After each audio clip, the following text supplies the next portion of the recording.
CBSE class 12 physics हमारा chapter है atoms और हम एटम्स में सीबीएसई के प्रीवियस ईयर क्वेश्चंस कर रहे हैं। इस वीडियो में हम लोग 3 क्वेश्चन करेंगे। क्वेश्चन नंबर 41, क्वेश्चन नंबर 42 और 43। क्वेश्चन नंबर 41 क्या है? A hydrogen atom in the ground state is excited by an electron beam of 12.5 electron volt energy.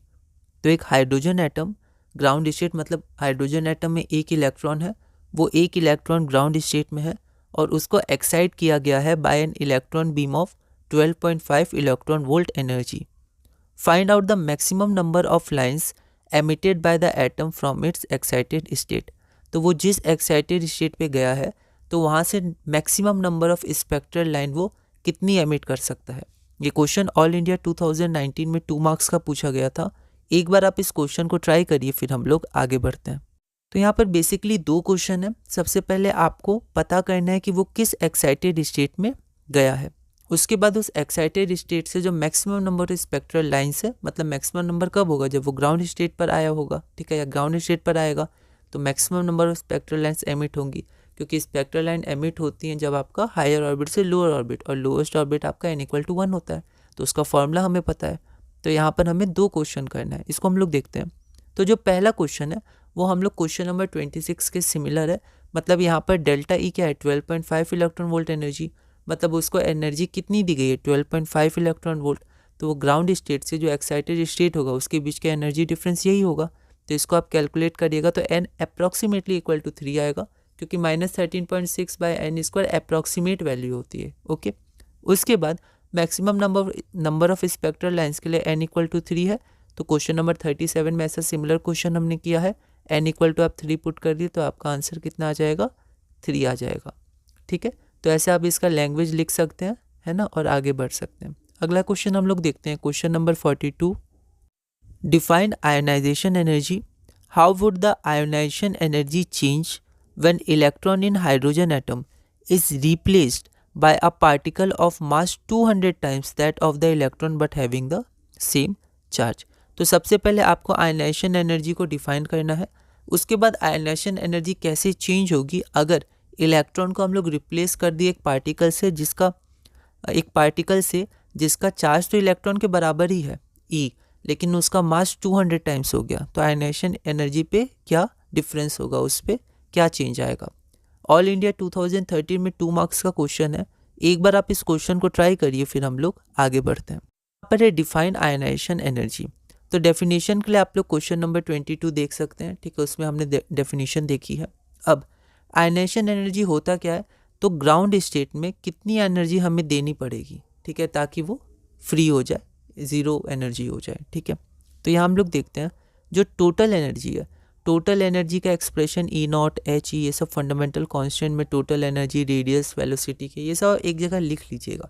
ठीक है, क्योंकि इंपॉर्टेंट है, ये पूछे जा सकते हैं। डायरेक्ट डेरिवेशन तो नहीं आएंगे, ठीक है, और लेकिन उसके आपको कुछ फंडामेंटल क्वेश्चंस, कुछ proportional, direct proportional, inverse proportional, ऐसे करके पूछे जा सकते हैं। आप यूज़ में बिल्कुल आ सकते हैं। ठीक है, तो आप इनको एक जगह लिख सकते हैं। तो टोटल एनर्जी हो गया E0 इज इक्वल टू क्या होता है, m e⁴ divided by 8 E0² h²। ठीक है, यहाँ पर हम किसकी बात कर रहे हैं, यहाँ पर हम बात कर रहे हैं हाइड्रोजन एटम की। ठीक है, तो यहाँ पर हम देख सकते हैं जो E0 है वो डायरेक्टली प्रोपोर्शनल टू मास है। हमें मास से रिलेशन चाहिए। तो अगर डायरेक्टली प्रोपोर्शनल मास है तो अगर मास को आप 200 टाइम इंक्रीज़ करेंगे तो एनर्जी भी 200 टाइम इंक्रीज़ हो जाएगी। डायरेक्ट प्रोपोर्शन यही तो होता है। तो total energy is directly proportional to the mass of electron m। So when mass of the particle is 200 times the mass of electron m, है ना। जब मास ऑफ पार्टिकल को अकॉर्डिंग टू क्वेश्चन यहाँ लिख सकते हैं, अकॉर्डिंग टू क्वेश्चन, ठीक है, व्हेन तो सो हटा देंगे।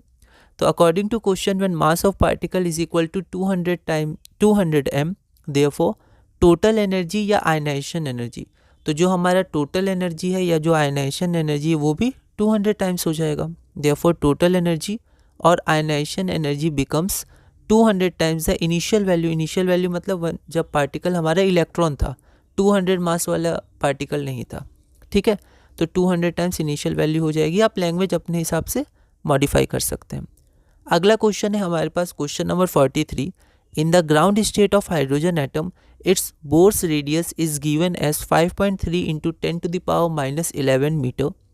तो ग्राउंड स्टेट में जो बोर्स रेडियस है वो मीटर में दिया हुआ है। एंगस्ट्रॉम में आप वैल्यू याद रखिएगा 0.53 या अप्रॉक्सीमेटली 0.5 भी आप ले सकते हैं, पर 0.53 होता है एंगस्ट्रॉम में, ठीक है।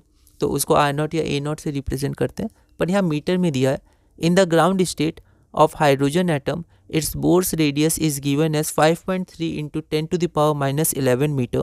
The atom is excited such that the radius becomes 21.2। तो देखिए बढ़ गया, क्योंकि क्या होगा, हायर ऑर्बिट में रेडियस बड़ा होते जाएगा, ठीक है।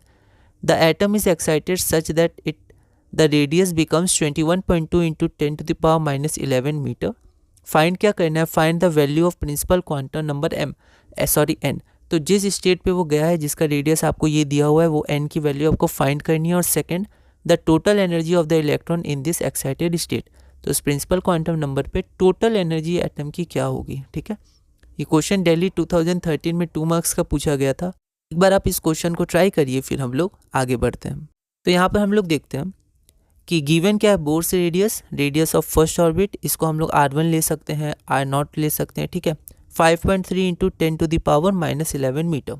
अब रेडियस ऑफ एक्साइटेड स्टेट, तो यहाँ मैंने लिखा है थिंक बिफोर एंड। ऐसा क्यों? ऐसा इसलिए क्योंकि क्या होता है कि हम लोग radius of second excited state को क्या माने, ठीक है, सिर्फ R माने या R1, क्योंकि हम लोग लिख चुके हैं तो R2 मानना ज़्यादा सही रहेगा, ठीक है। तो ऐसे कन्फ्यूजन में कभी R0 मान लेते हैं, फिर सोचते हैं नहीं R1 है, तो एक्साइटेड स्टेट को हम लोग R2 मान लेते हैं, ठीक है। अब यहाँ पर ये नहीं है फर्स्ट एक्साइटेड स्टेट है, ठीक है। तो कभी कभी लगता है नहीं R ही मानना सही था, ठीक है, या फिर हम लोग RN मान ले क्या, क्योंकि N एक्साइटेड स्टेट है।